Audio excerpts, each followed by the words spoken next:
એ લાવ મારા ફોનમાં મેસેજ આવ્યો કે 2 દી પછી રિચાર્જ પૂરું થવાનું છે. હા તો કરી લે ચાર્જિંગ એ પડ્યું. ચાર્જિંગ નહીં, રિચાર્જ. કેટલા દી પછી? 2 દી પછી. કાંઈ વાંધો નહીં. હાલ ભાઈ આજે આપણે આખો દી રખડશું, કાંઈ ઉપાધિ જ નથી આજે. કેમ ભાઈ આજ આખો દી ભાભીનો ફોન નથી આવવાનો? કેમ કે આજે એના ફોનમાં રિચાર્જ પૂરું થઈ ગયું છે એટલે આજે આપણે આખો દી શાંતિ છે. એવું છે એમ ને? ભાઈ આ તારો ફોન નથી, આ નવો ફોન લીધો તે હમણાં? આ ફોન તો મારી ઘરવાળીનો છે. ઘરના બધાય કામ તો પૂરા થઈ ગયા. લે આ તો ચિરાગનો ફોન છે. કેટલો મને પ્રેમ કરે.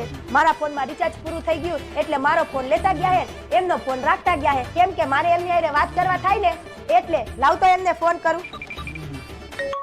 એનો જ ફોન આવ્યો.